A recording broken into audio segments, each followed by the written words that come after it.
Эльвира. Эльвира. Эльмирайым, Жылгалбек.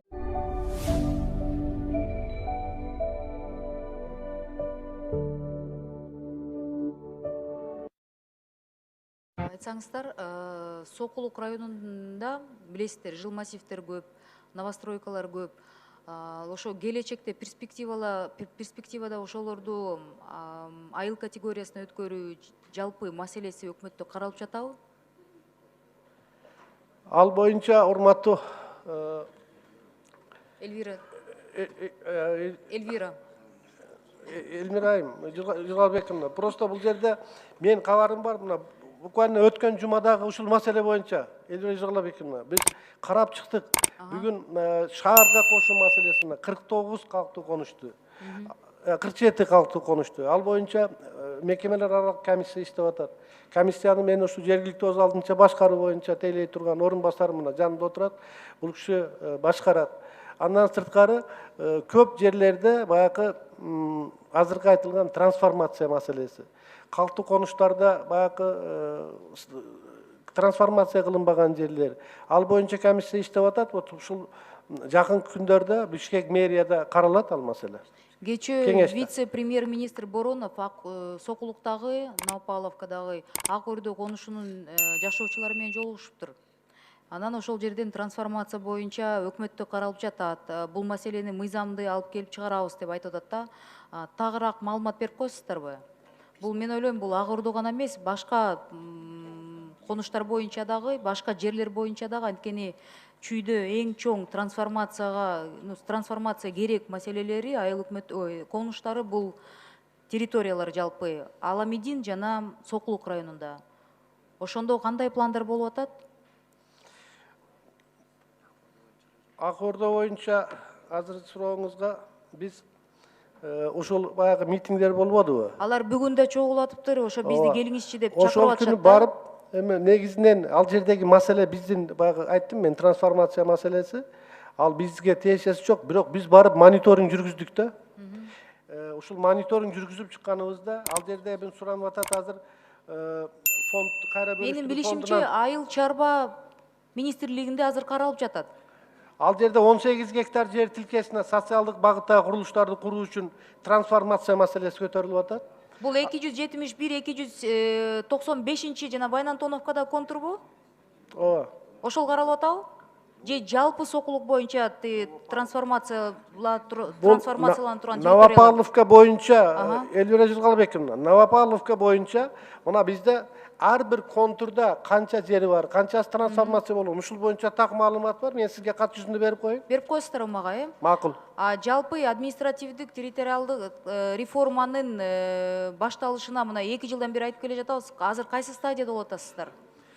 Бүгүнкү күндө мен айттым, ошол жол картасы иштелип чыкты.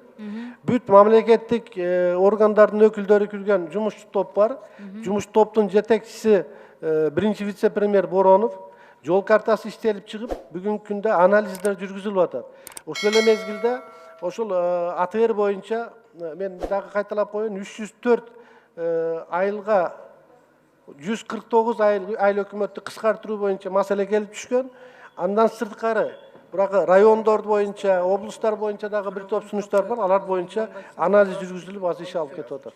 Бактияр Усманович, эгер мүмкүнчүлүк болсо, мага ушул АТР боюнча пландар жасалган жумуштар, анан жасала турган жумуштар боюнча эгер кагаз жүзүндө бере алсаңыздар, берип коюңузчу, сураныч. Анткени жарандар кайрылып атат, суроолор көп болуп атат. Эми бериле турган маалыматты мен да жолукканда айта турган деп ойлойм да. Рахмат. Менде Аида Жекшенбаевна, ошондо деген 87-беренеге жараша, эми бул подкуп жөнүндө сөз болуп атат да. Штрафтар деген 3000 сом штраф деп атасыз, э? Так, 87 прим 2-де, ой, азыр прим 3-тө, ушул, сейчас азыр. Прим 3-тө, ооба.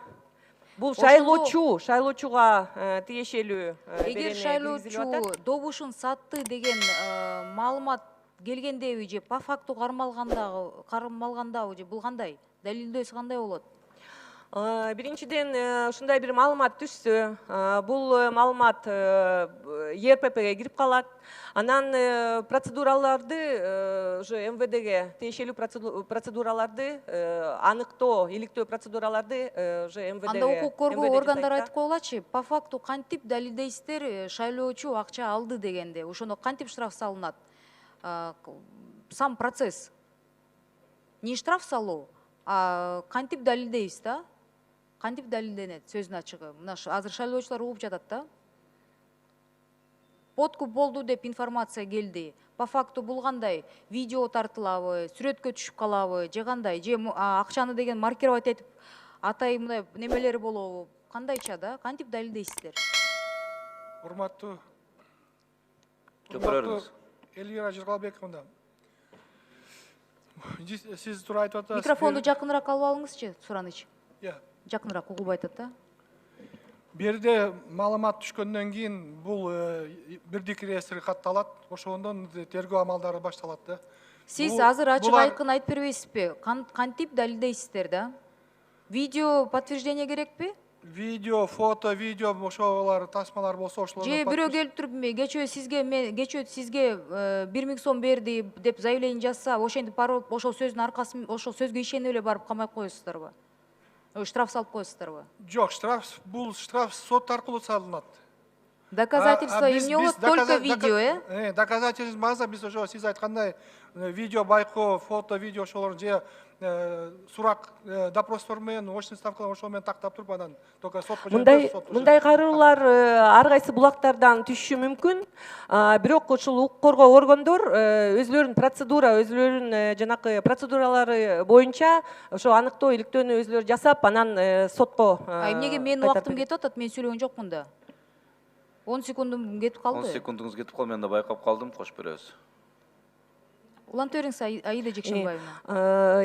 Аныктоо, иликтөө өткөндөн кийин сотко тапшырылат.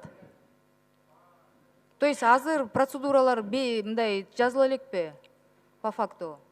Ар кайсы булактардан бул маалымат түшүшү мүмкүн. Аида Жекшенбаевна, на практике сиз билесиздер, биз да экөөбүз тең шайлоодон өткөнбүз.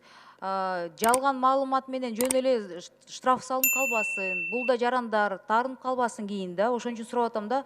Доказательство катары Штраф видео салуунун алдын ала Элвира Жыргалбековна. Кечирип коесуз, Аида Жекшенбаевна, азыр Борбор шайлоо комиссиясынын орун басары Абжапар Гапуровичте жооп берип койсун. Анан кийин. Рахмат, Элвира Жыргалбековна, бул ар бир аймактык шайлоо комиссиясынын алдында ыкчам чара көрүү топтору түзүлөт. Атайын топтор түзүлөт. Мыйзамга өзүңүздөр билгендей өзгөртүү ушундай кирген. Ал ыкчам чара көрүү тобунун курамына укук коргоо органдарынын кызматкерлери кирет, оперативдүү кызматкерлер, тергөөчүлөрдөн ушундай атайын топ түзүлөт да, алар тарабынан шайлоо комиссиянын мүчөлөрү, журналисттер, коомчулуктан ушундай ыкчам чара көрүү тобу түзүлөт дагы. Ошолор аркылуу ал далилдерди чогултуп, фиксировать этилип, анан керектүү уполномоченный органдарга берилет. Анда сизге суроо да, мына Ошто бир үйдө 1000 киши катталды деген маалыматтан кийин эмне болду? Ким жоопкерчиликке тартылды? Прокурордун орун басары жооп берейин дейт. Саламатсыздарбы, урматтуу депутаттар, урматтуу Мирлан Исакбекович, урматтуу Элвира Жыргалбековна, сиздин суроого жооп берейин. Өзүңөр билгендей, буга чейин массалык маалымат каражаттарында макалалар чыккан. Сиз Ош шаарын сурап атасыз, Ош шаары боюнча массалык каттоо, жарандарды массалык түрдө каттоо жүрүп жатат деп. Ал боюнча биз прокуратура органдары тийиштүү текшерүү иштерин жүргүздүк, мамлекеттик каттоо кызматында. Отдел паспортизации, регистрации населения деп коет. Ал жакта текшерүү жүргүзгөндө действительно сиз айткандай фактылар катталды, ал мыйзам бузуучулуктар. Ал боюнча Кыргыз Республикасынын жазык кодексинин 320 статьясы менен материалдар РППга катталды. Азыр тергөө аракеттери жүрүп жатат. Күнөөлүү адамдар күнөөсү такталса, алар кылмыш жазасына тартылат. Анда сизге да Нурлан Касымбекович, шайлоо учурунда билесиздер, уюшкан кылмыштар топтордун активациясы болот да. 10 секунд. Эгер ошондо арыз түшсө, укук органдары реакция кылбаса, укук органдарына кандай жоопкерчилик болот?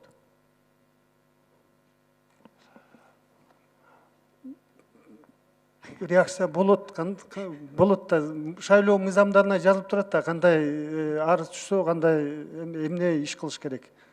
Реакция болот сөзсүз түрдө. Кандай жоопкерчиликке тартылат эгер реакция кылынбаса? Эгерде анын шарты кандай болот, обстоятельства какие ошого жараша болот да. Мисалы мен арызданып, бирок вообще реакция кылбай барбай койду. Кандай жоопкерчилик болот?